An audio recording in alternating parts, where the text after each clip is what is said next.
there's a lot of talk about love languages, but the way you fight or argue really will tell you a lot about how long or how well your relationship will be.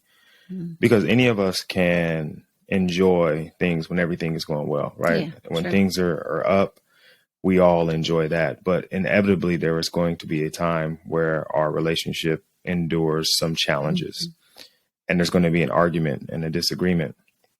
So while we all know, or hopefully know, our love languages, it's important to understand fight languages. So that's what we're going to talk about today. So we need to talk about fight languages. All right.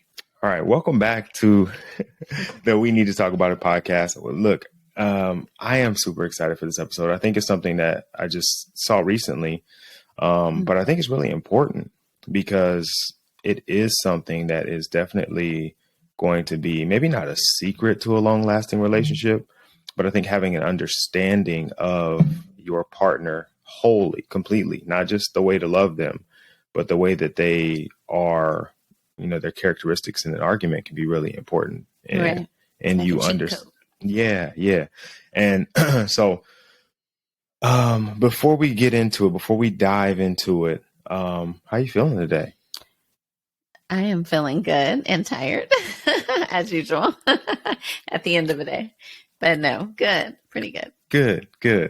Okay. So What about you? I'm good. Feeling? I'm good. Things have gone well. Life is well right now. Life. It's busy, which is a good thing because it could be unbusy, right? And it could be unfocused. And at this point right now, it's very things are happening all at the same time. You have a lot of cool stuff going on. So juggling them, trying to make sure that I show up and be present fully for each part of it. But enjoying the ride so far. Nice. So I can't complain. But that's not why you're here. You don't care how my day is going, right? You guys want to know more about fight languages, right? Because it's kind of a relatively new concept. Not new. I mean, it's been around a little while, but as far as popularity, I don't hear a lot of people talking about it, right? Yeah, this is the first, you bringing it up to me, it was the first I've heard of it in that way, right? Because I think we always hear about love languages and we hear about different styles of communication, this, that, and the other, but the term fight languages is kind of cool. Right. And I think we should do an episode in the future about communication. And we talked about it a little bit pre-podcast in another regard, but talking about different types of communication, I think that would be important for us to discuss as well. But let's get to it. Fight languages. There's 4 of them. Maybe 5. The fifth one isn't really. Yeah, the fifth one isn't really a language necessarily. It's kind of where you're trying to get to, like right? A goal. Yeah. So the way they work, or the way they've been kind of explained, is like there's a least effective to most effective, and we kind of like with love languages, you have your love language, or your maybe 2 love languages, right? And that's just the way you like to receive love, right? But the fight languages are a little different. Like you may be more inclined to do one over the other, but you kind of progress through them in some way from what they would consider the least effective up towards the ultimate goal, which is like free communication, which we'll get to. So let's start at the bottom, right? Least effective is deflection, right? So deflection, and then the problem with deflection is that the person who deflects typically, the person who deflects is typically ignoring, in some regards, ignoring the feelings of the other person, right? Yeah. Like they're hearing what you're saying, but then they're like let me deflect, right? It's coming at me. I'm gonna knock it out. Right. Get it out of here. It doesn't make sense. And they never really address the problem, right? Right. I was going to say, no, it's basically, because they're not able to fully really clarify and understand what you're saying. They may hear, right? Because people say, well, we talk about it. I've said it a million times. So it goes in, but it's not processed. It's not fully understood because there's this defense mechanism. Right. And it's deflect. Like the deflecting is like, okay, so when you have like a deflector shield, But the purpose of something like a deflector shield would be to protect, right? To protect the soft inside, right? Where the people are, right? So you have the shield that deflects the sun, like an umbrella deflects the rain, right? Or the sun. Or the sun, right? In order to protect you from it, right? And so it is in fact a defense mechanism that we put up. And sometimes, or some people, that is their automatic go-to. Right. Whenever you bring something to them, they immediately feel attacked. And so they deflect. And it's not, a lot of times it's not personal, right? It's not because I don't like you or I don't trust you. I don't love you, but something in my past and something in my experiences has taught me that I need to protect myself. Right. When someone is bringing a situation to me, or there is a problem, let's get the umbrella out because I don't want to get wet. Right. It can feel like gaslighting though. Probably. Okay. Go with that. What do you mean by that? Well, I mean, the way it's described based on, what you were telling me and what we looked at, it can feel like from another person, it could feel like your partner's gaslighting you. I mean, gaslighting is a whole thing, but it became so popular that everyone's using this gaslighting constantly. But what we all are using gaslighting, right? But I think sometimes what could actually be happening is the person is unintentionally deflecting. Like that's their fight style is what you're saying. Right. Because they're dismissing what your actual feelings and everything are, and that it really actually happened, and they're just defending. They're just in fight mode. Right. You know what? I don't know. What do you think? I'm gonna pretend to be ignorant here, and not really pretend. But what is gaslighting? Okay. just your opinion. You don't have to have my opinion, like the actual definition of gaslighting. Yeah, no, you don't have to have a perfect one, but I would say like the gist of it. I would say, and the reason I ask is because gaslighting is becoming really popular, and I think the problem when words become buzzwords is that they get used for a lot of things, right? They just cover everything, right? And that's just the word you use for when something happens and it's similar to, but maybe not. And so I think for me, I just really figured out what it was, I don't know, a month ago, right? Okay, so what is it? But I'm asking you, don't try to put this back on me. Don't do that. Don't deflect. Because I think it's important to just talk about that a little bit, right? Because I didn't have a full, clear understanding of it, and I was doing it, right? And I don't sometimes. But I'm saying I didn't even know that it was a thing. You know what I mean? Like I had heard people talk about it in like politics or like, that kind of stuff, but I don't care about politics. I never really got into it, but it is something that happens on a regular basis, and it is triggering and frustrating. And without me knowing it, I was doing it. Yeah, no, not on a regular basis. No. But I'm saying people are doing it. Yeah. So I think it's important to kind of clarify what that is since you said it. Yeah. Okay, just the gist of it, probably the easiest version. And there's like, a lot going on with there's science and studies. Yeah. And all that. Well, also because a lot of times it's happening intentionally with someone who's trying to, who's in a not controlling relationship, but a lot of times where you see it happen most is people who are in like domestic violence relationships or emotional abuse, those sorts of things, and intentional controlling. I think what I'm finding now is sometimes it's unintentional, but it's happening still, but for different reasons, right? But ultimately, I think it really is focused on these people who are intentionally sort of, identifying, like someone may identify their experience or their feeling, and you're telling them it's not happening, and you're telling them it's not real, right? You're making them feel like what they just saw, heard, what you just did to them, or what just happened isn't real, right? It didn't really actually happen. And then people are like, wait, am I going crazy? Or is this really happening? Or what's going on? You're confusing them. But a lot of it is like manipulation and mind play and different things like that. So I think that's kind of where it really started, but it became popular because people started realizing that people are gaslighting in different ways, right? Where it's like, it can happen in any type of relationship and not just like this romantic relationship. So it happens, quite a bit where people are really just, making someone else believe that what happened didn't happen, or what they experienced isn't real or isn't actually happening. And so you're really denying someone else's experience is the gist of it. Okay. Yeah. But what is your view or understanding of it? I mean, what you just said, right? But then also like not being, what is it? Is it empathetic, empathy, sympathy? Empathy, maybe? Yeah. Not necessarily being empathetic to what your partner is saying or what someone is saying or what their situation is, and not looking at it maybe from their lens and just saying, or feeling, this is how I feel about it. This is the way that it is. And okay, that's your experience, but this is what is really happening. And not really allowing for that person to have an experience that's different than your own.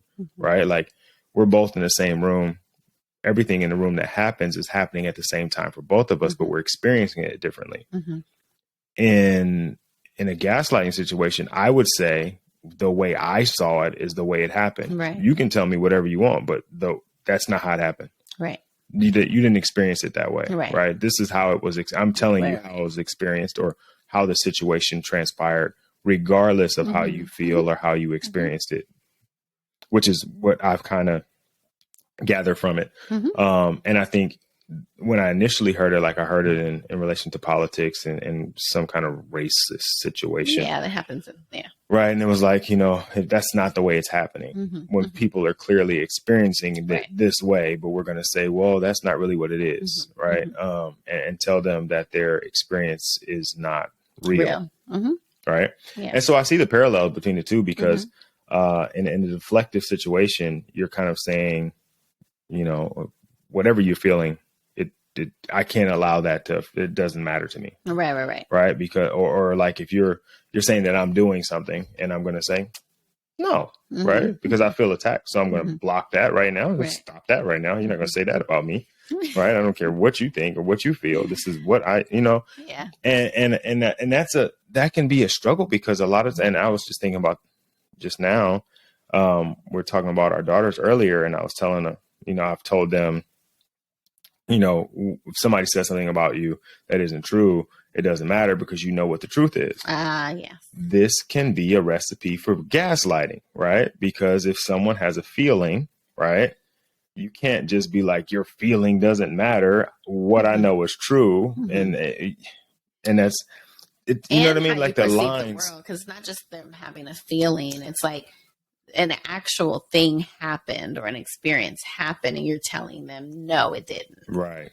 But that's because that's your perspective and not, or maybe some people are intentionally obviously doing it, but then in other ways you can unintentionally, be gaslighting people because you're just looking at the world from your view and your lens and you're not opening up to others. Right. I think the difference here in this particular situation is like, let's say I was doing something. I don't know what I could possibly be doing because I'm perfect.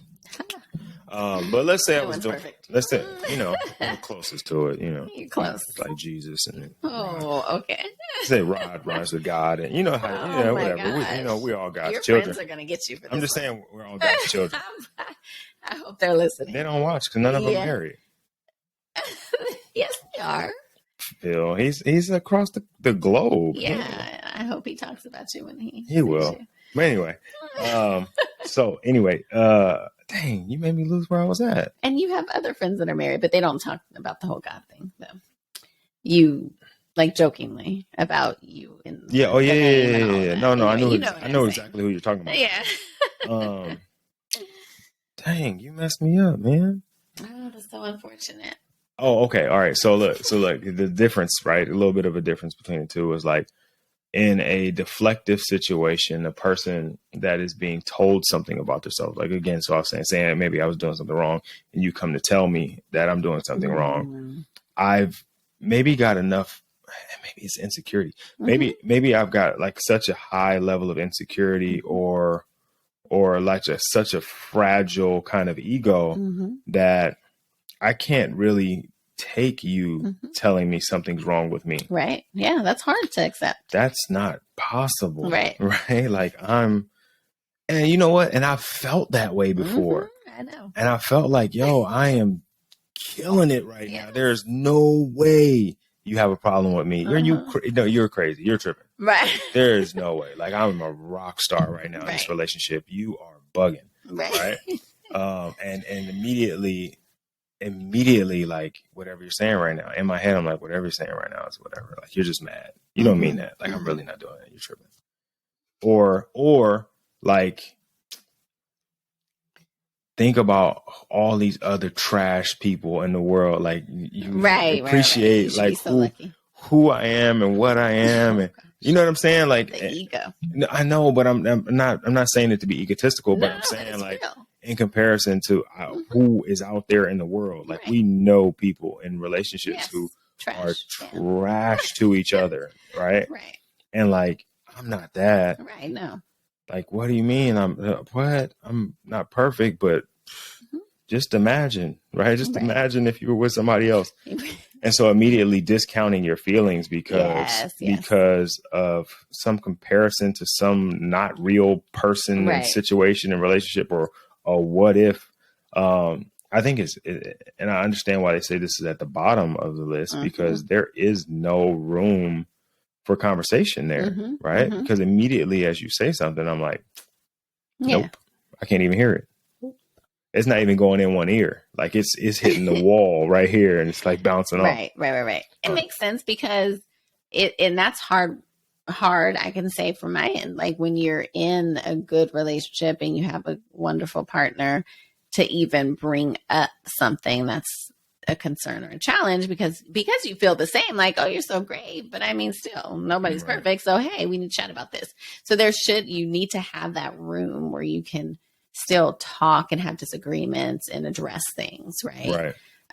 Even when things are going really well. Right. And we talk about that with our kids too. Like, our kids are just, not to say they're good kids. Like, they're just good kids. Like, we didn't do nothing that special to make them good kids. Like, they're just good kids. Right. I mean, I think we are pretty, we're blessed with pretty good kids. And we also, I think our parenting is decent.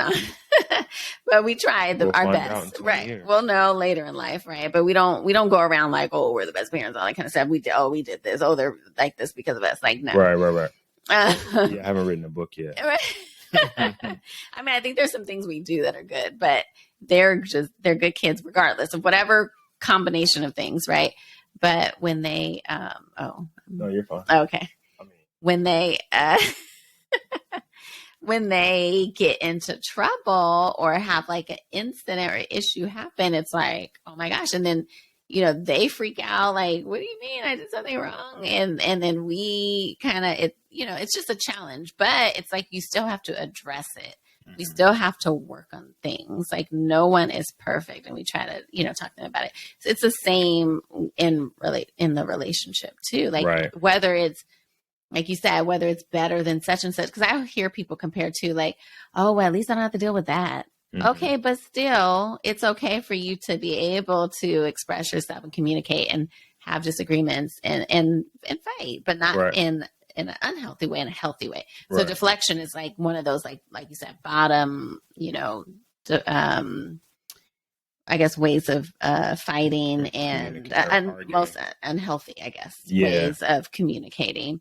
And when you're in an argument, so when you're fighting or when you're in an argument. And so, but the reasons it can happen, are obvious because it does attack the ego and, it doesn't feel good. And I remember there's times where, I don't know if I've had like the ego thing, like, oh, I'm so great, you better not have a problem with me. I don't think that's funny. Say that. See, that's what I heard. No. Right? Yeah, I didn't say that. That's not what was said. We'll play it back. We'll see. Are you guys letting me right now? Right. But anyway, I'm just kidding. But I don't think I've had that experience of feeling that. But it doesn't feel good for someone to tell you like, hey, you need to switch this up or do this. Right. So I can relate to that feeling and why that like deflection is kind of automatic response for some people in the early phases. So, even if you're still there, if you're listening to this and you're like, oh crap, I knew this, or I'm still there, that's fine. There's room for growth. Right. And that's a cool thing. And I think before we move on to the next one, I think it's important to kind of point out a couple of things that can kind of help you move past deflection, if that is your go-to. One, there are going to be certain things that are going to be harder to get off of deflection, right? Because there are certain things that we hold more near and dear to our heart, right? More core values. And if someone is bringing you a dislike or a suggestion about one of your potential core values, that's going to bother you a little bit more, right? And you might be a little bit more willing to deflect that, right? So understanding what those are, right? Yeah. Because something I heard earlier today is that your triggers are indications of areas of growth, like potential growth, right? Areas where you need the most work, right? So you have those natural areas that are going to be automatically triggering, right? And then you have some that you're just open, like, oh, really? Oh, okay. All right. You can fix that. No problem. Oh, button it up all the way. Oh, sure. Like, I'm not really good with clothes. So you say 2 buttons, 1 button. Okay. Oh, cool. I got it. Right. And so draw from those situations, those things that you are more willing to, and how do you handle that? Yeah. Right. And then try to apply it to those things that you're a little bit more guarded on. Right. I think ultimately, though, it's a little bit of humbling, especially for fellas, for guys. And I always am talking to guys. Everyone. But be a little bit more humble, practice a little bit more humility, right? Understand that the world is big and you are small. You're important, but you aren't everything, right? And so sometimes someone may have something that they can bring to you to help you be better, right? And ultimately, that's what it is, right? It's like you want to have this long lasting relationship. And that's why it's important to know the 5 languages so you can have a longer lasting relationship. So if your partner, your wife, your husband is bringing you something that can hopefully make you better and make the relationship better, then that's ultimately the goal, right? It's not like it's not an open attack on you, hopefully, right? It's not an attack on you. It's a little bit of a break you down and build you up, right? Or it's just hey, maybe you should do it this way. And maybe it's not presented that way and that's why it's not taken that way, but you have to be able to step out of it for a second, right? And just hear it for what it is. Yeah, a couple of things that came to mind for me that you can do to get out of that. And because everyone has experienced this, right? Like I've experienced it, you've experienced it. So I think some of the things that can be helpful is, one, just realizing you're not perfect. You're not going to be perfect, period. Like, and just accepting it. Right. So there's going to be something, regardless of what it is, it might catch you off guard, but there's going to be something that you're not perfect at within the relationship. So just be open-minded and be willing to listen. And then communicate how you best hear feedback with your partner. So then that way that hopefully that can help with how it's being delivered to you so that it doesn't tap into that ego or those vulnerable moments or whatever it is that's hard, that's triggering, right? So maybe helping communicate like, hey, I know I'm not perfect. I'm going to have a couple things here and there, obviously, right? Everyone is. The way I hear it best is X, Y, and Z. Right. And you did that for me, which was sorry, I'm stumbling, which was helpful for me because then I not all the time I'm not perfect, but sometimes I'm able to deliver it in a better way. So I think. Yes. Okay. You're actually asking. Yeah. I think. Yeah. It's important to have that conversation outside of the argument. Oh, yes. Yeah. Right? Yeah. Because it's definitely not going to be received the right way. No. In that moment. And so when you guys are doing those check-ins that we talked about in episode 1, when you go out to dinner and you talk about your relationship and where you're at and how things are going, that might be a good time to just slip that on the table. Like, hey, you know what? Last time, we had a disagreement. I felt this. And then, I would really, I understand what you were saying and I'm glad we were able to work through it, but I may have gotten it a little bit quicker if you had. Right. And then that opens up the dialogue. And fellas, I understand it's difficult to, in a non-argument setting when everything is going well, to be like, hey, remember that argument we had?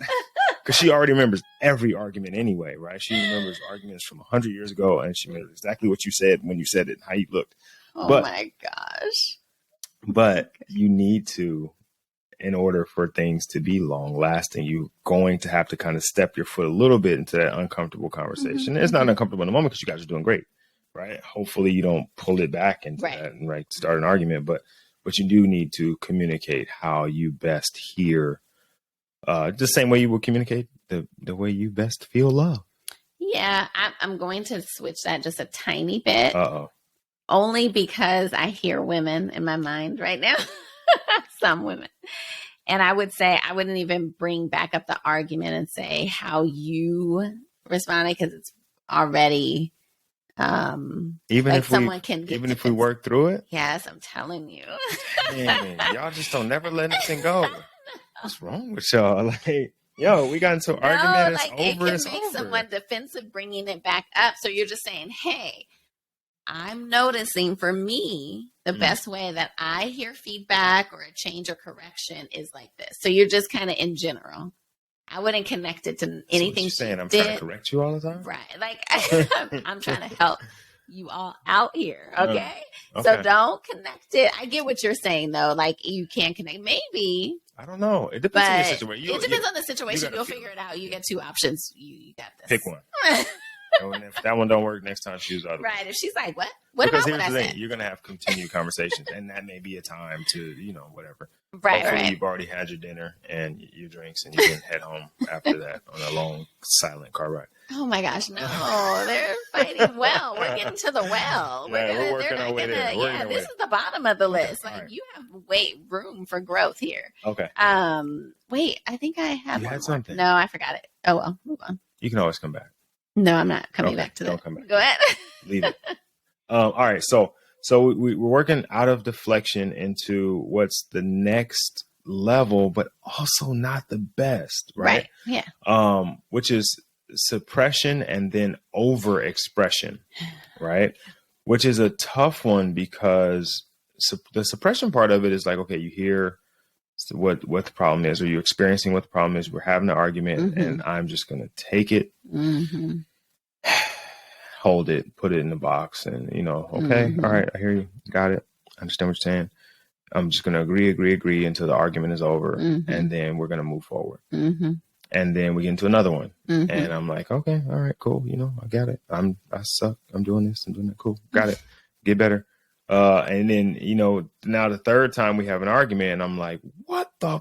Because, and it's not even that argument, right? It's the suppression of pushing all these things down. And this is a human thing, right? But a lot of guys do this because we are taught not to show our emotions, to not share our emotions, to hold it all in and be strong and be tough and all that, right? And so you hear these things, you have these arguments, and you just swallow it, put it back here, right? And we just keep stuffing them down until eventually it's just like a little thing, like, hey, you left the toilet seat up. Why the? And then I just blow up, and you're like, whoa, I just said the toilet seat, like it's not even that big a deal. And for me, it's not even about the toilet seat; it's about the 4 other things that happened, and now this was the straw that broke the camel's back. Well, this happens a lot of times in a lot of relationships, but I noticed that it can happen with women too, because, I hear that a lot, that it's like, oh, I dealt with this, I dealt with that. Okay, no, I'm just going to, be not say anything, not get him upset, not get him frustrated, not address this or whatever it is, or not come with problems, or not complain. Because a lot of women that we heard it our whole lives, so we're like, we don't want to nag, don't nag him, don't say anything, don't, express your feelings, your emotions, or whatever, or expressing it as weakness, all of these things. It happens with women too. And so then it's like one thing after the other, and then all of a sudden you explode and you blow up because you never were addressing your feelings, and you, you feel like, okay, maybe that one little thing that happened wasn't that big of a deal, but because it's so much, it's built up, you're now blowing up. And now it's like like you said, suppression that goes into like this over expression. Because it's like, well, wait a minute, last couple times I did X, Y, and Z, you didn't freak out about it. Why are you freaking out about it now? Right. And your partner is so confused because, like, and some people can build these things up for years and then go, well, I hate this about you. And it's like, what? I've been doing that the whole 5 years. Why didn't you say anything? What you mean you hate my middle name? Right. That's what my people name. You know what I mean? No, but seriously, and it's just like you're blind. They're blindsided, and now they can't fix it because you're so tired and done and upset. And that's not really fair. And that's just not, a healthy way of fighting. So that's just why this is a way that's at the bottom. And a lot of people do this. So. Yeah. Yeah. And I think a lot of times the suppression part of it is like to keep the peace. Yeah. Right. Like things are good. I don't want to mess things up. Yeah. I don't want to be the one that's always bringing problems to the relationship. I don't want to be the one that's always saying something's wrong. I don't want to, she's perfect. Like she's great. God's gift. And, it's the best thing that ever happened to me. I really, you know what? It's not that bad. Yeah. I'll just deal with this one little, two little things. On the same line as what I said earlier, like, I could be worse. Like, right. Yeah. I seen so-and-so's wife. Oof. Yeah. I ain't got to deal with that. So it's not that bad. Or I just want to be in a relationship. So I'll just take it. Right. Yeah. Yeah. Yeah. And then all of a sudden, right, like I just can't take it anymore. And it boils over. And now I have to over express how angry I am so that you understand that I am really mad at you. And I really don't like when you do this. And then I say, and then what happens typically in those type of arguments is like, whatever it was that set me off, I spend a little bit of time talking about that. And then I just go off on tangents. Right. And I start talking about all these other things. And again, if you are the person on the receiving end of that, it's like, whoa. Right. Yeah. And then they act like they didn't just blow up. Whoa. Right. Like that was a big thing. Now I got to go deflect. I'm deflecting all of that. You are attacking me. A master deflector right, on that one. Attacking me on something. I got to be like, the kids are watching Doctor Strange. I'd be like, with my hands. Right. And like, I need the cape. I need everything. I gotta start watching Doctor Strange. Yeah, it's good. It's one of like the only Marvel movies I like. Anyway, so Black Panther. I said one of. Black Panther is by far my favorite. Doctor Strange is probably number 2. Your card was about to be taken. Nah. Stripped away. Stripped away. Nah. The power of the Black Panther. So suppression and over expression is again kind of down at the bottom, but it's very common. Both of these are very common, right? I would say that we just like tips, right? Things to elevate to that next level to get out of it. One, you do have to find a way to communicate when things are not going well. Yes. That isn't argumentative. Yeah. Like, hey, look, I don't really know the situation, right? So it's really hard for me to give you an example of how you should say it. And I don't know your relationship, but like you do have to kind of pull your partner's coattails just a little bit. Like, hey, no problem or anything, but just the way that happened, I didn't like that. And I don't know what, like, what were you feeling? Like, I don't know. What did I do that made you do that? And like, let's just have a conversation. I don't really know how to pose it. You're talking about the partner of the person who is suppressed? No. I'm saying instead of suppressing. Oh, instead of suppressing, how do you address a problem? Right. You have to. Yes, but I'm saying like you have to. I'm saying like, how do you do it in the most assertive way? Yeah. Right. Yeah. Not a passive or an aggressive. And again, like I said, we'll have an episode on communication, but like being able to put up a boundary, but not a barrier. Right. Right. Like just, hey, I didn't really enjoy that, whatever that was. You use I statements. Okay. Go on. Like I feel, and X, Y, and Z, whatever the feeling is when this. Deflecting that. I feel. Didn't really happen. You're feeling, you're deflecting my feeling. You didn't feel that way. Whatever. This person isn't a deflector. This is a suppressor. I know. Okay. Go ahead. Anyway. So I feel. I don't know, I feel sad, or sometimes because then you can actually get to the core of what you actually feel, right? Because when you're over expressing, then it's just like this dramatic, this anger, this all this stuff. And really underneath anger, there's actually other feelings. There's fear, there's sadness, there's disappointment, etc. And so you're tapping into, okay, hey, I'm feeling really like unsupported or disappointed or just sad when you're not, let's just make up something random. When you're when the trash isn't taken out, onto whatever. When the trash isn't taken out after we've talked about it a couple times. Random. That you then she goes gender roles and talks about taking out the trash. No, I'm just saying. No, it could be whoever. I'm just saying. Whoever takes out the trash? Yes. No, go ahead. Anyway, I'm just saying, you say like, I feel, and then when you don't, fine, wash the dishes or whatever, when you don't spend quality time, when we're not spending quality, when you're on your phone, when we're spending quality time, whatever, it could be literally anything, right? So you say you're feeling, you say what the behavior is, you're not attacking, you're not saying when you're not being a jerk and blah, blah, blah. You're not calling names and all that, but you're just expressing like what you're identifying what the behavior is, right? So when this happens, so I feel blank when this happens, because, right. So it might be like maybe the quality time one, because I feel like we're not connecting. We're not having enough time to connect. And I really want to connect with you better.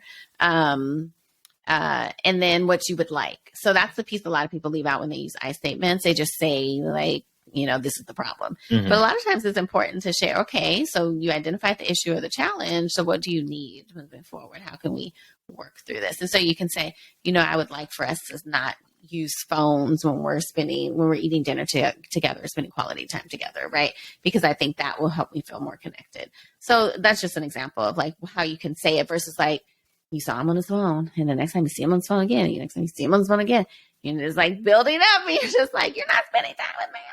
Going crazy, right?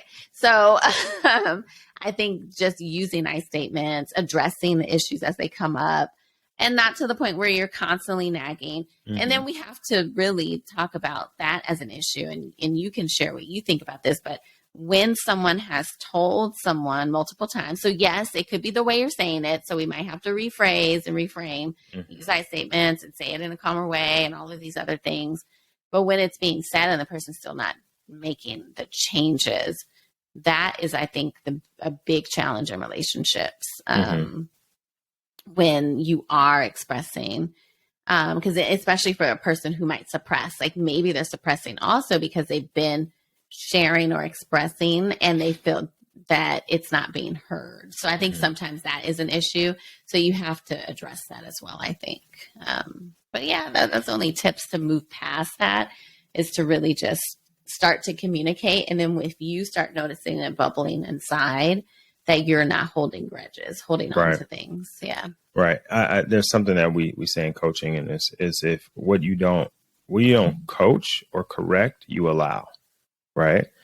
And so explain that. So this okay. So if I'm talking about athletes, right? I'm talking about, I got a team of kids and I got a kid that shows up late to practice. Okay. Right. And I don't say anything. 2 kids show up late, 3 kids, 4 kids, right? Because I didn't coach it. Hey, it's okay if we're late. Okay. Right. So, and I say that in this situation is if you just suppress it and you don't say anything, you're telling me that it's okay. Without saying it, you're saying it's cool. Oh, okay. So this is cool. Like I'm feeling my boundaries from you. Right. And if you don't ever say there's a boundary there, then it's cool. Right. Yeah. Right. And so then when you do finally say something, it's like, we had a beautiful situation here. Like I was just on my phone chilling. Right. Yeah. And now all of a sudden there's a problem. Right. But it's not all of a sudden. It's just you never coached it.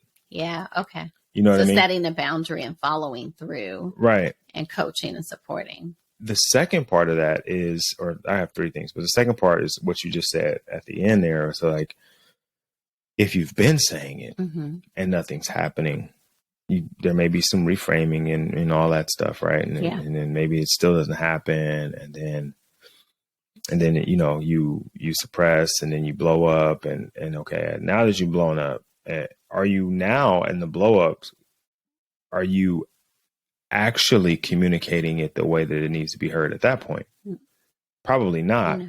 So you've now got a series of miscommunications, right? And you have built an expectation that because you told him that something different was going to happen, then that didn't work. And then you didn't say anything because you thought maybe he'll figure it out on his own. And then that didn't work. So I think at that point, there has to be some conversation of, okay, like, what is this? What is this for you? Right? Because I know what it means for me, but what is it for you? And how do we not necessarily compromise, but like, how do we find a place where we're both happy? Right? Where like you're not feeling completely like not able to do whatever the thing is. And I'm not like feeling like I have to make you not do it. And like we feel like we're both being satisfied or our cup is being filled in this situation. I think that is going to take some maneuvering and it's going to take some knowing your partner. I don't think it's impossible, but I do think it's going to take work on both parties.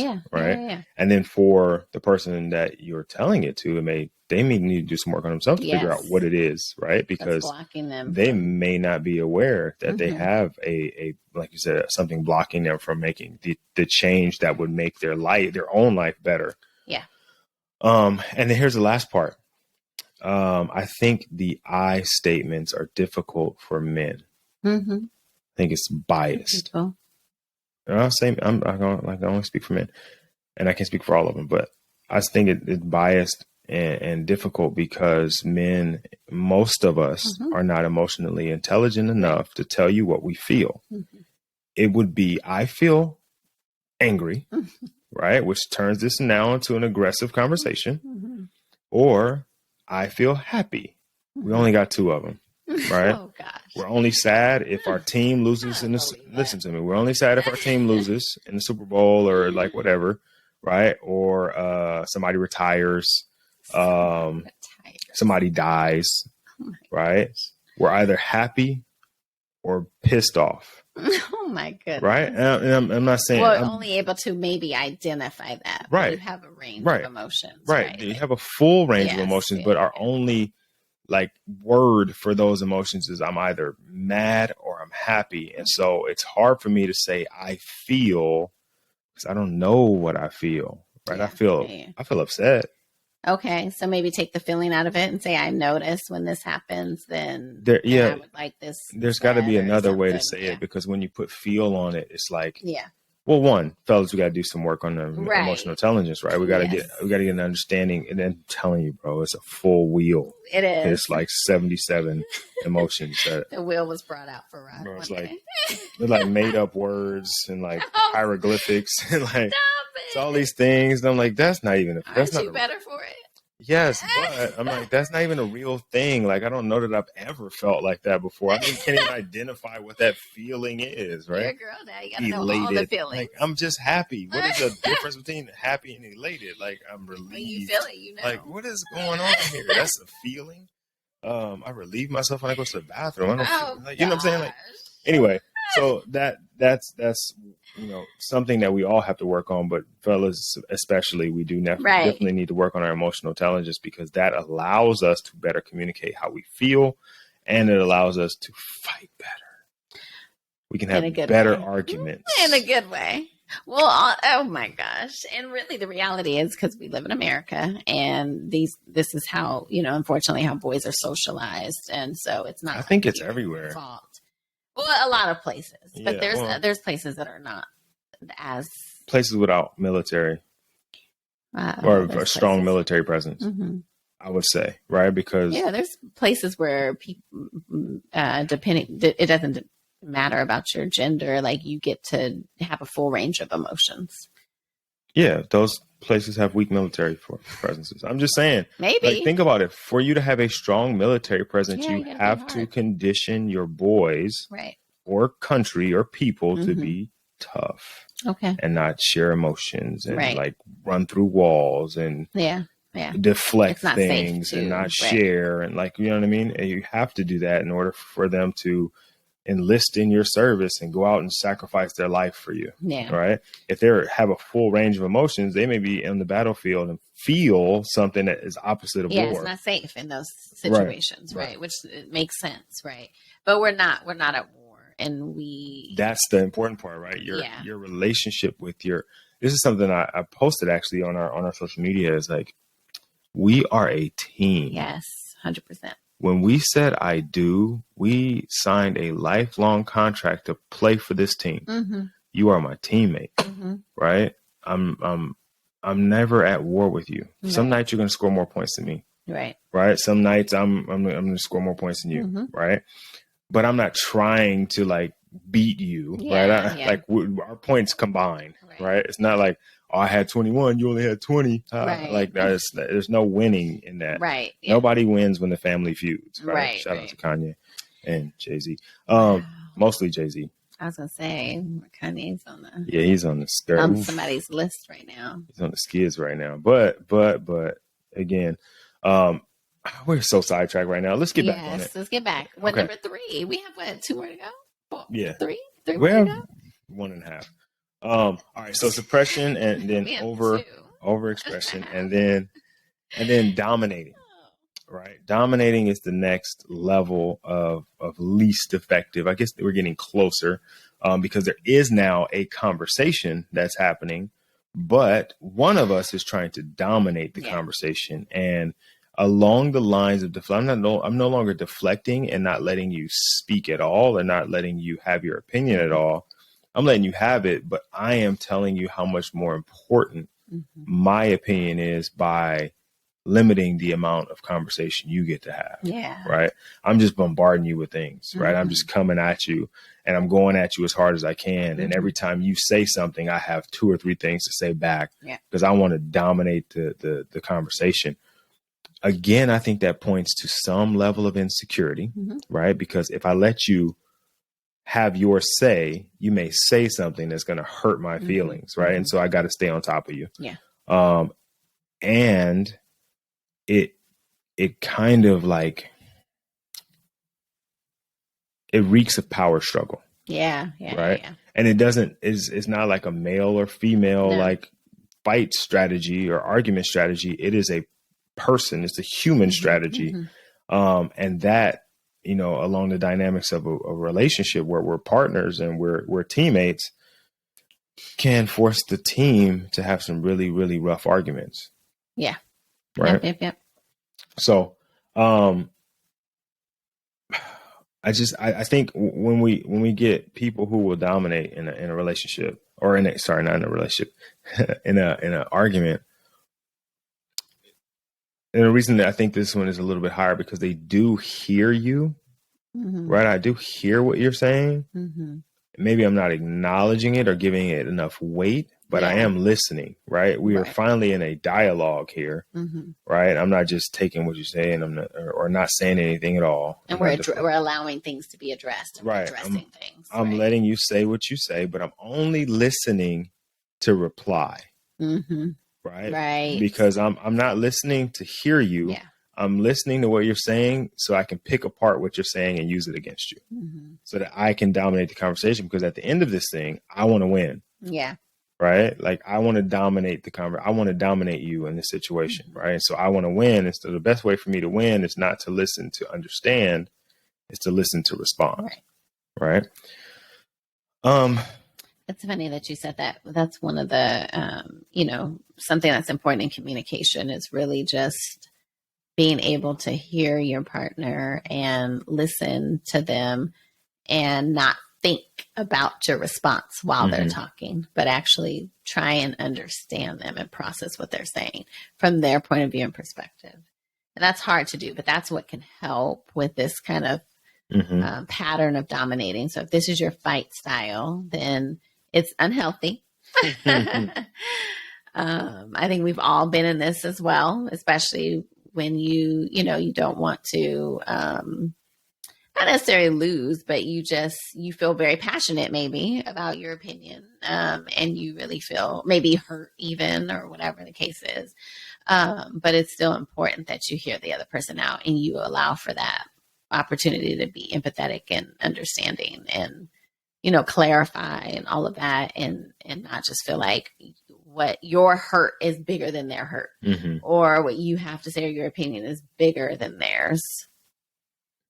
Yeah. I think when you, and it's hard, right? It's hard to hear somebody completely in a heightened situation, like an argument, right?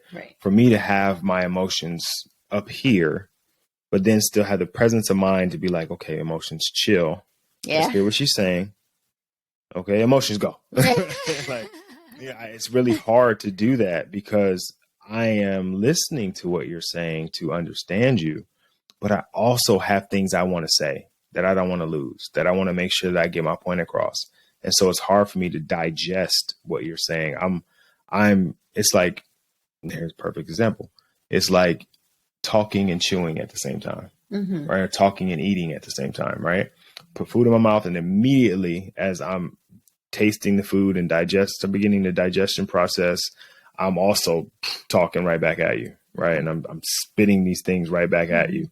I think what we have to do is have the presence of mind to pause and hear, and then reply. Yeah. Right. And I think it's something we talked about in obviously in the last podcast of ours, and some meditation and things like that allow you to create space to have some clarity of mind, to be able to take a beat, right, and hear what was said, and then be able to go and address it. I think sometimes though it is just really difficult. Like it's just hard to take it all in. Well, yeah, it's hard to hear.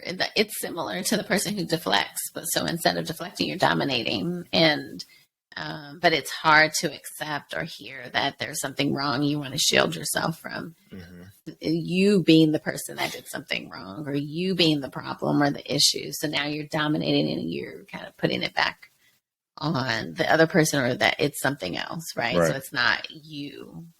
And it protects you. It protects your ego, and you don't have to be vulnerable, and you don't have to be the person that's wrong. Right. So it makes sense why it happens. It's just, if you notice that's what's happening, then you have to think about, okay, what can I do about this? Because the reality is, when there's a challenge or an issue in the relationship, or a disagreement or something like that, there's something that both parties can do to make an effort to make some changes and adjustments, right? And that needs to be communicated, and you do some problem solving to figure out what those things are. And it's just really accepting that, hey, it is possible that you did something wrong. Right. And it's possible for you not to dominate, and just hear someone out and work through it with them. Right. And so I think the teaching point here is probably, one, you got to have this conversation so you guys can kind of get to what your argument or your fight languages is, right? And so you can kind of know, okay, this is who I am in this situation. This is who you are. And this is how we move forward. Then also, if you know I'm a dominator, or if I know I'm a dominator, right, and I've expressed that to you, then I am, in our arguments, going to allow myself space. Yeah. Right? Because typically I would just go, hear you, but not listen. So now I'm going to intentionally, right, because it's not my instincts, it's got to be my intent. I'm going to intentionally let you talk, and then really listen. Then say what I have to say based on what you said and what I understood. Right. And I think this is where I thought you were going to go with I statements, or I whatevers. Right. Is here's what I heard. Right. Yeah. Here's what I hear you saying. Yeah. Right. Yeah. Tell me if I'm correct here. So let me this is what I heard. And they give you an opportunity to reply, right? Just, okay, is that correct? Yes, that's what I said. That's how I felt. Okay, boom. No, I can know. No, that's clarifying and active listening. Right. Yeah. All right. I think that is the tip for a dominator in a conversation, in an argument, is to clarify, actively listen, right? You have to be able to hear what your partner's saying. We're doing better, right? Because now we're at least both having a conversation. And I am listening, but I'm not hearing you. Yeah. And that's the problem, right? Because if I could hear what you're saying, I could properly respond to you. Yeah. Yeah. And so I think that's have the conversation first. Who we are. How do we fight? How do we argue? And then if this is one of the things you do, or if this is in this particular argument, you realize you're being a dominator, you're listening, but you're not hearing, then, let me, in your mind, take a pause, take a beat. Like, let me process this. ask that question, right? Because we do it all the time and we don't know that we do it, right? We do that active listening. We do that. Like, if I didn't hear you, I'll ask you a question about what you said, or I may repeat back to you what you said so that I have time to think about my response, right? Or how I want to respond. Happens all the time. Yeah. Right. You like the kids do it, right? Did you just go in the kitchen? Did I go in the kitchen? Yes. Did you go in the kitchen, bro? Like, why are you asking me the question I asked you? But it's giving them time to give the proper response, right? And so it's kind of the clarifying. It's a clarifying question.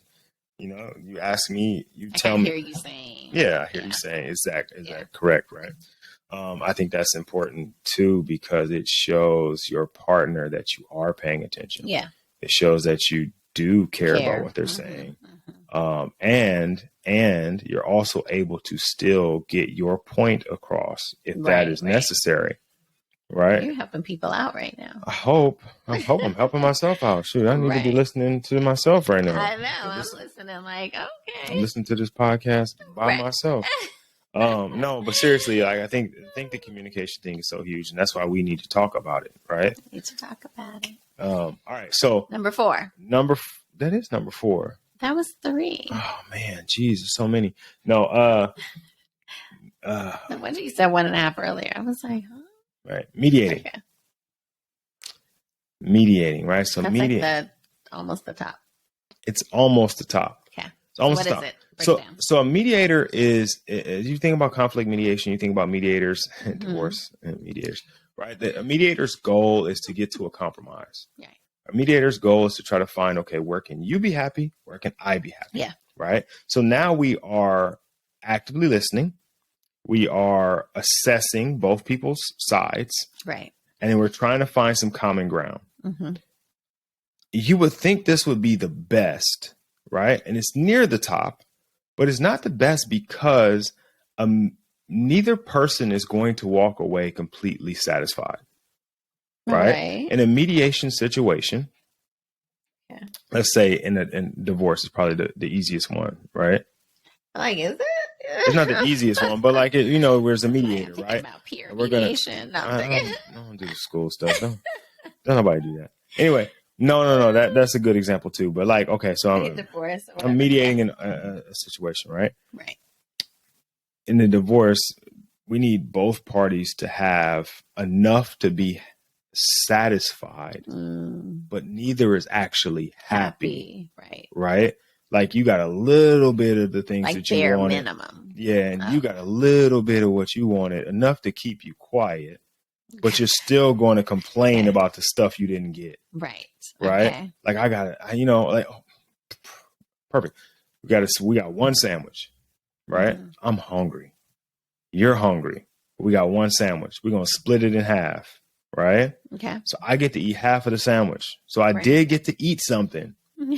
But I'm still hungry. Right. Because I wanted that full sandwich. Right. You got to eat something, but you're still hungry because you didn't actually get what you wanted, which was the full sandwich. You got some of it. Right. And so what a mediator does is it just like, I'm a mediator, right? You come in with your problems. I have problems. Okay. I'm going to suppress some of it.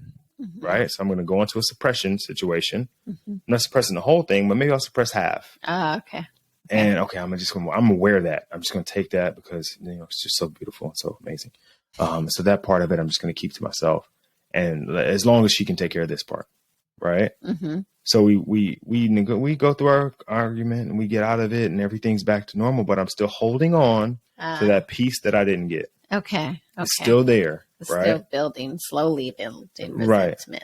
Just a little bit. Right. I'm still a little upset about what you did. But we talked about it, so I'm okay. And we seem okay, and everything's all right because we want to keep the peace. But under the surface, there's this thing that's brewing. Brewing slowly, okay.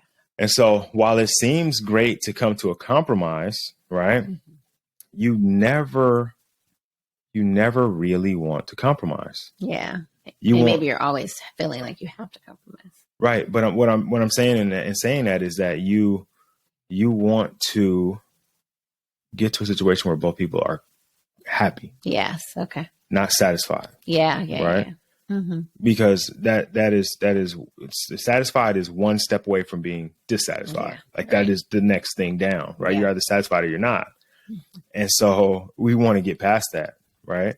So that makes sense. So then as a mediator, and I feel like I'm on a little bit of all of these, but I know I see myself in some I mediate I mediate a lot because I really care about you being happy, right? And I'm like, okay, I'll take a little bit of that. It's whatever. It's not a big deal. Like, no, it's cool. I'm cool. It's not a big deal. It's really not. And I'm sure you heard me say that before. And I'll just roll with it because I've been conditioned to just deal with life and deal with things. And it's not the worst thing in the world. So it's cool. Right. We just keep pushing. We learn how to build around it, put that pebble in my backpack, and I keep moving. But I do think it ends up weighing heavy because it turns into suppression and overexpression. Yeah. Just over time. Right? Slower, but happens. And here's the bad thing about it building over a longer period of time is that you build all of these different reasons to be upset. Yeah. And it's like when those finally spill out, it's like it's like an infection of things. And you just start talking about all the things you don't like about a person or all the problems that you had. And so I think while it seems like the best situation where we compromise and we meet in the middle, we've got to figure out how to be 100 and 100. Yeah. Right. Yeah. And then you're being authentic also, and it allows for real deeper conversations to happen and for the support and all of that. And I think like what you're saying, I think there's moments or certain particular challenges where you could see, you can go in and out of all of these different ones, but ultimately, like there's this bigger goal to get to the free communication, which, I feel like, is the best one. And there's moments where we're there, largely, but then you can drop back into some of these other ones, which happens because we're human. Right. That's why there's no judgment here if you're in any of these, right? Like, but the goal is to always have awareness, and then you can move towards this other way of communicating. Right. And I think too, mediating is kind of like, it's like time sensitive kind of, right? Like how long I don't really feel like arguing. Like I'm mad, but I don't feel like going through this right like, now. Just so keep the peace. All right, I'm going to take, it's cool. Let's figure out where we can both be in the middle. In the middle. But again, like I said, it builds over time. So what I would say as far as, I don't want to jump the gun. Do you have any more you want to say about? No, just the whole piece about everything can't be mediated as well. That's something else. So sometimes we think of like, there was a saying that I had heard, fair. We think about like fairness, but fairness doesn't mean everyone gets exactly what they wanted. They get what they need. So sometimes it's not equal, right? One person, even in your example, like maybe there was one sandwich and it got split, but maybe one person had just had a meal earlier. Maybe the other person didn't have any meals before, right? So that person may need more of that sandwich than the other person at that time, at that moment. But you're not able to do that when you're trying to mediate, because you're just trying to constantly make everything's equal and fair, so that there's not a problem, but instead look at it in a deeper way and be able to support one another in a deeper way. Right. And that part right there, what you just said, is why free communication is the best, right? Because we could go into this thing and be good as mediators and we both get half the sandwich. Yeah. Right. And, both of us are kind of unsatisfied to some extent. But when we have free communication, I can tell you how much I need. Yeah. Openly and safely and confidently. Yeah. And you can tell me how much you need. And then we can look at the sandwich and go, okay, well, this amount of the sandwich would make me happy. Yeah. And you go, oh, cool. I only needed this much of the sandwich. So we're good. As a matter of fact, I got a little extra sandwich. Why don't you take, you know what I mean? Because now we can really talk about what's going on. Yeah, trust one another, trust your emotions, trust your feelings, trust all of it, trust your partner. Right. That you're operating as a team and you're going to work together in a healthy way. Right. So then the free communication piece of it is like, you don't suppress because you trust, right? And you're not afraid to say what's going on, right? You don't deflect because you respect the other person and what they have to say and their feelings. Right? You don't gaslight them, right? Mm-hmm. You appreciate their experiences for what they are, and you embrace them. Mm-hmm. You are not. I already said we're not mediating, right? We're also not dominating, right? We are hearing and actively listening. And then we don't really get to argue because we have communication freely often. Yeah. Right? Because there are these safe spaces for just constructive criticism or just observations. And because we do it so freely and so frequently, it never gets to a point where it's like, I'm mad about it. Yeah.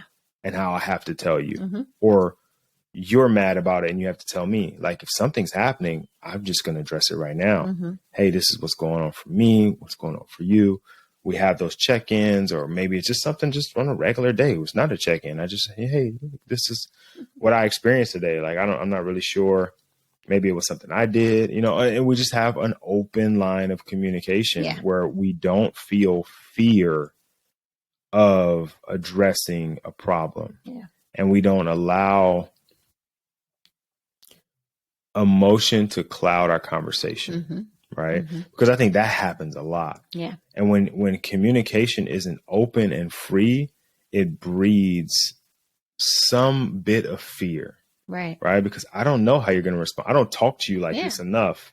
So I don't know how you're going to respond. Right. And so if I say something, you might retort something back that I don't like. And now we got to argue. Yeah. Like, I don't want that. I want to just be able to talk to you and have a conversation about how I feel without it turning into an argument. Right. And I think that's what ultimately we all want. And right. Yeah, and so of course. I feel like I tell people, I don't really talk now I do, now that we do this, right? I talk about my relationship, but I typically, don't talk about my relationship with my wife, like outside of talking to my wife about my relationship. And you guys are just like a fly on the wall at this point. But like, I don't really talk about it. But when people ask me and they're like, because dudes talk, and as much as they act like they don't, like, you get in groups of guys and they be talking about their wife or whatever, right? And I don't really ever do that. I don't really entertain that because I feel like what happens between me and my wife is personal. Right. And I only have a really tight circle of friends. They all know you. So I'm not going to be like, man, you won't believe it. And be bad mouthing you. And then they come to dinner the next night and be sitting across the table from you feeling awkward. Like, she trash. Right. So I don't do that, but mostly because we don't really argue. Right. Like, not a whole lot. Obviously we're human. Anymore. I don't even think we argued a lot at any point. We did have times of tension, I will say. Young. Times of tension, I will immature, say. Though. That's but I don't feel like we argued.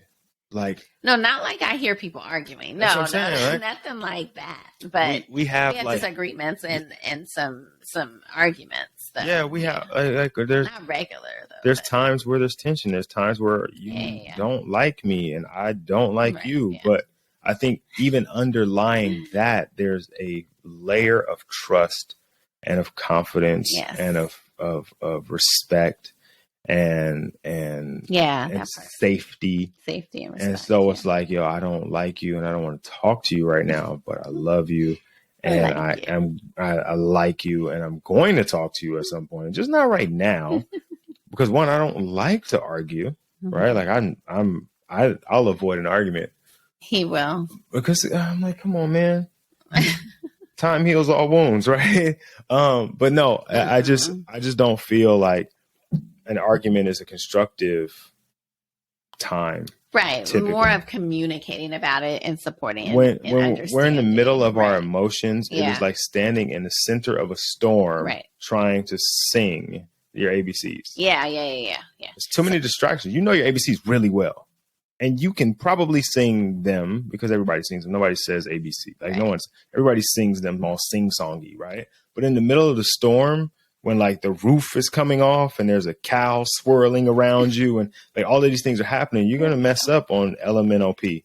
It's not going to sound the same, right? And so while I'm trying right now, I know I'm just saying, like, while we're trying to have a conversation, I'm trying to tell you how I feel and trying to explain what's going on for me in the midst of this heated discussion. Yeah.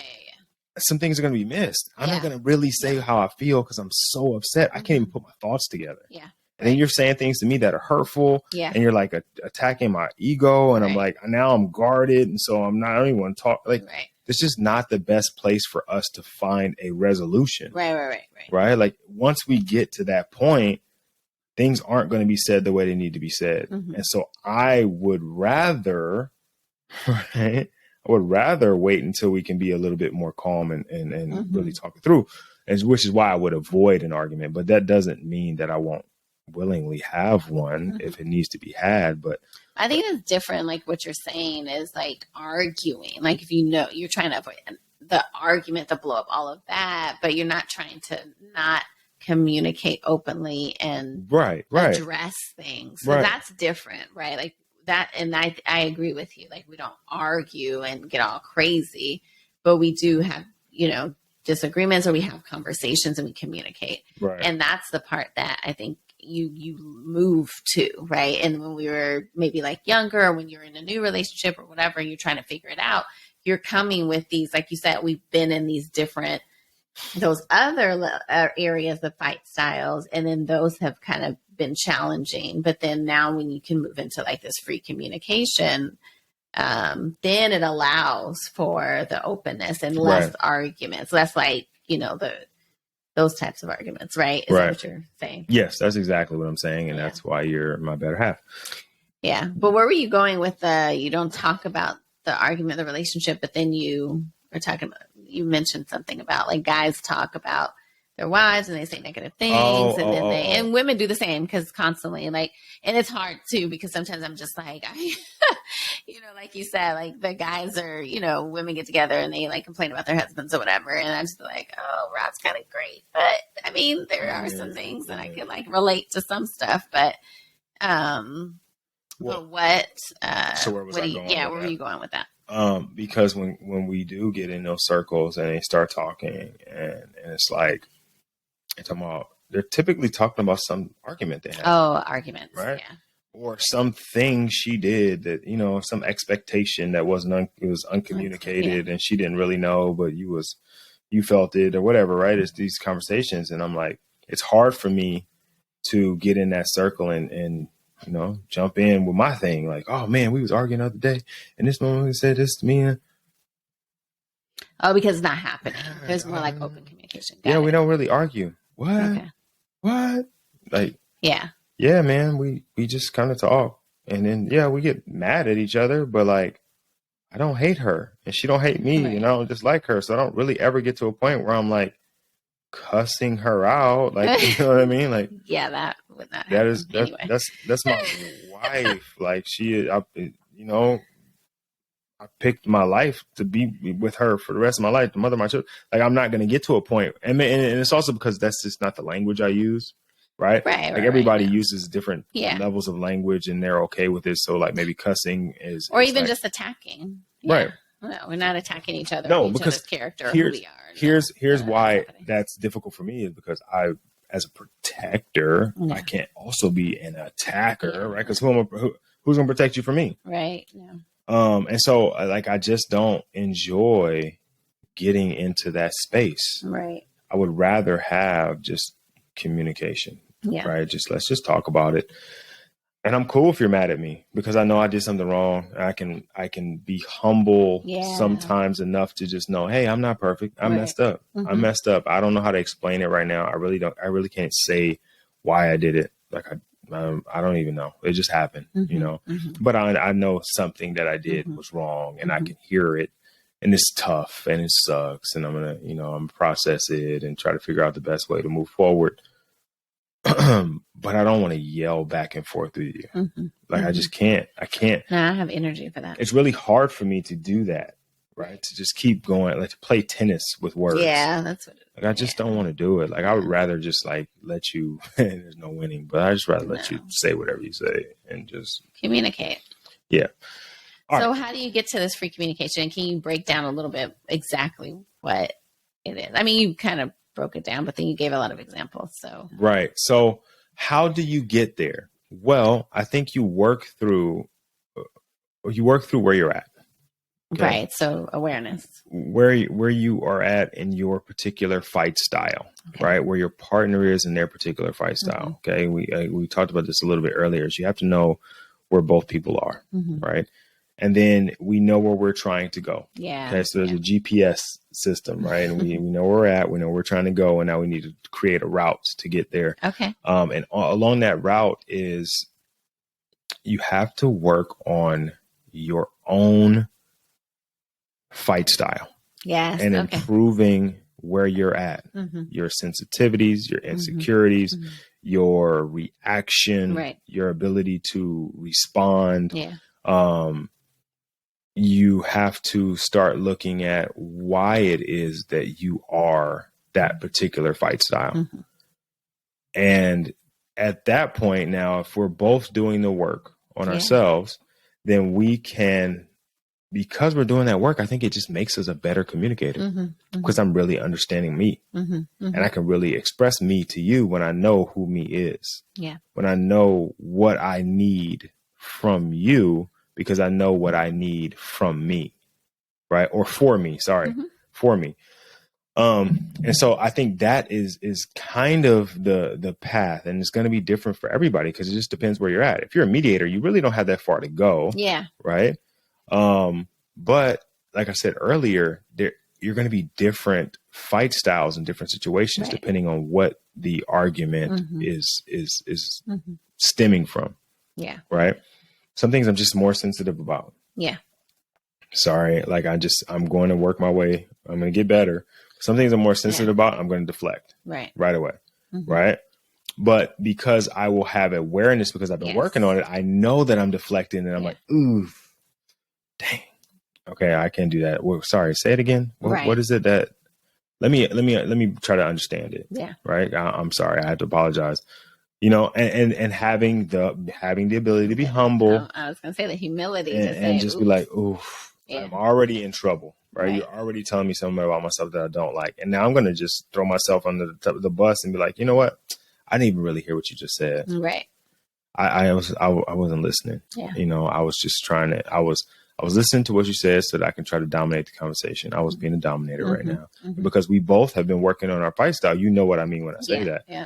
And you can, okay, cool. I got it. So this is what I meant. Right. And but this is why I say it's better to have these in a non-heated situation. Yeah. Because even though we're both working on it, if I say to you, I was being a dominator right there. And you'd be like, you ain't gonna dominate me. You know what I mean? Because you're just, you know what I mean? Like you're not going to come back with another respectable response where we can really work on building our life. Right. Exactly. Right. Because it just doesn't work that way. Right.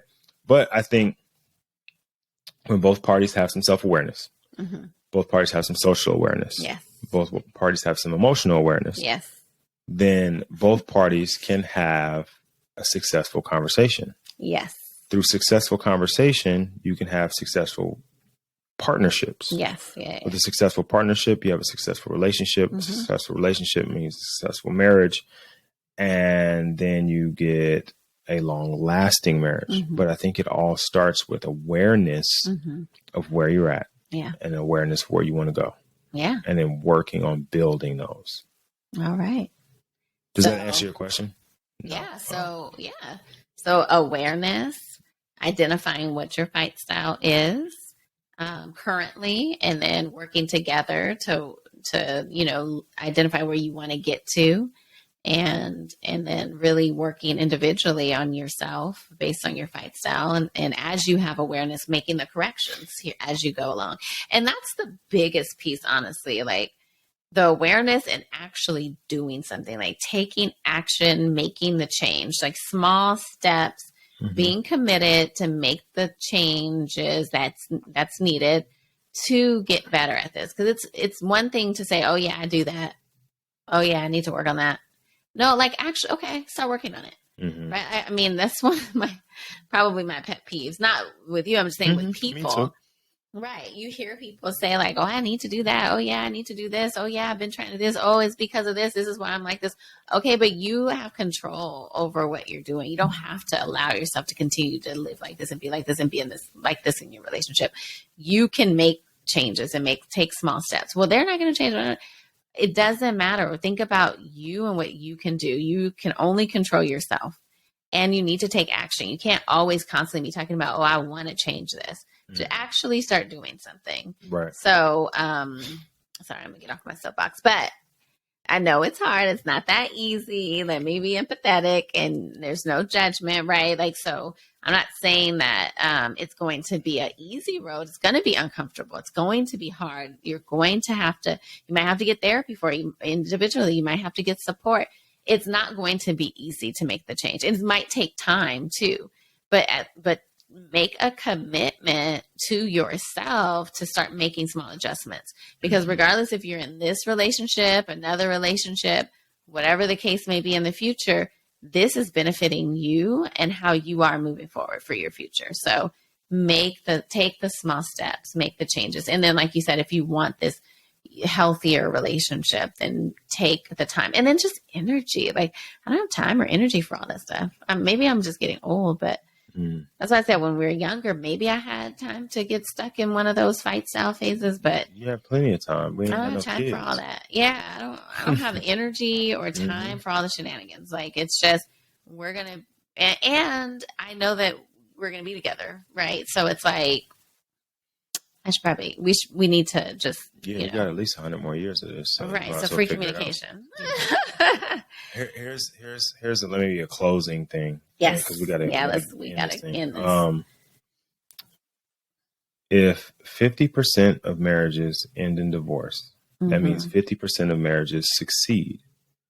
For the marriages that end in divorce, how do they typically end? Like, how do you get there?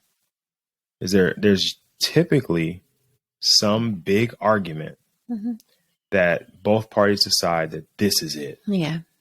If you build a skill set around how you fight, how you argue, and how you communicate, do you ever get to that one big fight that ends it all?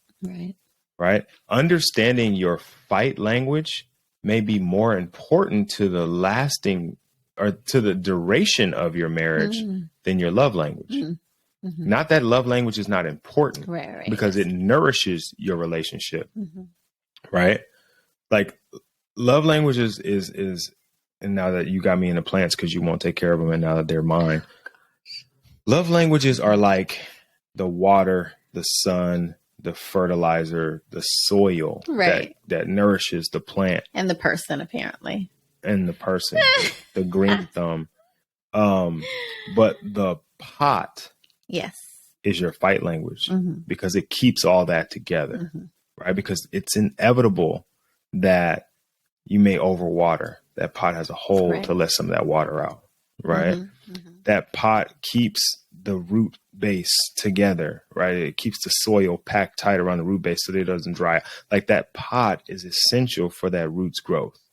For that plant's growth, right? Yeah. For that plant to live longer, right? It may need to be moved to another pot, but it still has a pot to support it. Yeah.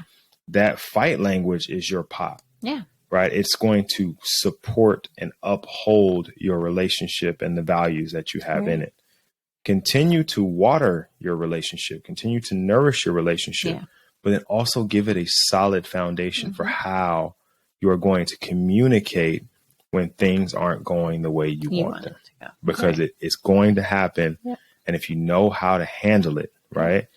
A skilled sailor no one becomes a skilled sailor by sailing in a pool. Yeah. You got to get out in the ocean. Right. The waters have got to be choppy. Right. But that is what makes you a skilled sailor. Yeah.